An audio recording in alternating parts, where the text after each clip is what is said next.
Hi అండి, welcome to యషిరస్ kitchen. ఈరోజు చింత చిగురు చికెన్ కర్రీ అండి. పుల్లగా కారం కారంగా చాలా బాగుంటుంది. చాలా ఈజీగా కూడా ప్రిపేర్ చేసుకోవచ్చండి. దీన్ని ఎలా టేస్టీగా ప్రిపేర్ చేసుకోవాలో మీకు ఇప్పుడు చేసి చూపిస్తాను. మీరు కూడా ఒకసారి నేను చేసిన విధంగా మీరు కూడా ట్రై చేయండి. టేస్ట్ అయితే చాలా బాగుంటుందండి. దీన్ని ఎలా ప్రిపేర్ చేసుకోవాలో ఇప్పుడు చూద్దామండి. దీనికోసం ముందుగా ఇలా ఒక 50 గ్రాములు లేత చింత చిగురుని తీసుకోవాలండి.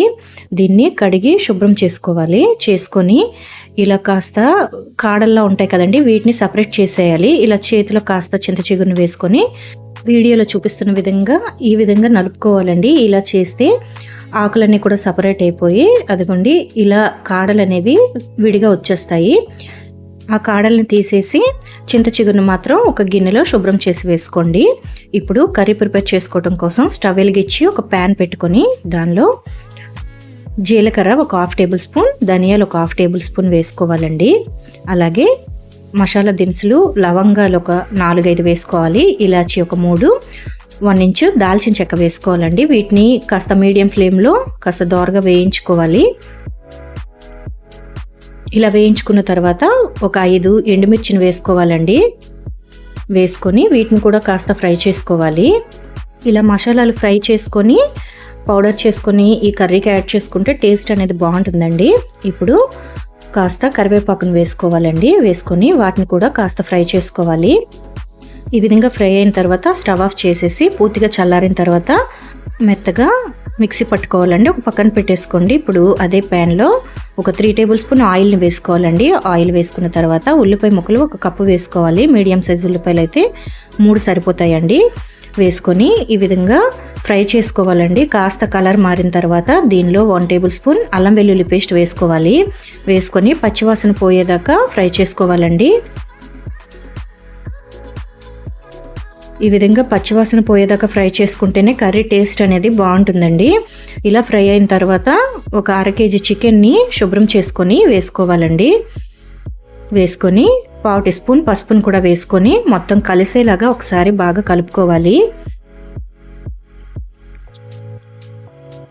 ఈ విధంగా కలుపుకున్న తర్వాత ఫ్లేమ్ని మీడియంలో పెట్టి మూత పెట్టుకొని చికెన్లో నుంచి వాటర్ అంతా కూడా వచ్చి అదంతా కూడా పోయేంత వరకు కూడా మధ్య మధ్యలో కలుపుకుంటూ కుక్ చేసుకోవాలండి. చూడండి, ఈ విధంగా ఒక 10 నిమిషాల్లో చికెన్లో నుంచి వచ్చిన వాటర్ అంతా కూడా ఇలా మగ్గిపోతుందండి. ఇంతవరకు కూడా కుక్ చేసుకోవాలి. ఇప్పుడు దీనిలో ఒక 2 టేబుల్ స్పూన్ కారం వేసుకోవాలండి. మీకు ఇంకా కారం కావాలంటే వేసుకోవచ్చు. అలాగే ఒక 1/2 టేబుల్ స్పూన్ ధనియాల పొడి, అలాగే ముందుగా మనం మిక్సీ పట్టుకున్న మసాలా పొడిని కూడా వేసుకోవాలండి. వేసుకొని ఇదంతా కూడా చికెన్కి పట్టుకునే విధంగా కలుపుకోవాలండి. ఫ్లేమ్ని మీడియం ఫ్లేమ్లో పెట్టుకొని మొత్తం కలిసేలాగా ఒకసారి కలుపుకోవాలండి. ఈ విధంగా కలుపుకున్న తర్వాత దీనిలో వాటర్ని యాడ్ చేసుకోవాలి. 1 గ్లాసు వాటర్ని అయితే వేసుకోవాలండి. ఇలా వాటర్ని కూడా వేసుకున్న తర్వాత రుచికి సరిపడా ఉప్పును కూడా వేసుకోవాలి. వేసుకొని మొత్తం అంతా కలిసేలాగా ఒకసారి బాగా కలుపుకోవాలండి.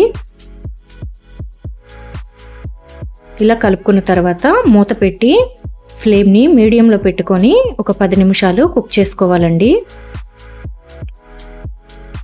ఒక 10 నిమిషాల తర్వాత మూత తీసి ఒకసారి కలుపుకోవాలండి.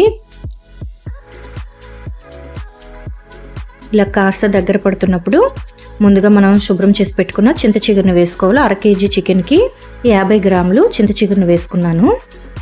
వేసుకొని మొత్తం అంతా కలిసేలాగా ఒకసారి బాగా కలుపుకోవాలండి. ఇలా కలుపుకున్న తర్వాత ఫ్లేమ్ని లో ఫ్లేమ్లో పెట్టుకొని మూత పెట్టి 10 నుంచి 15 నిమిషాల వరకు కుక్ చేసుకోవాలండి.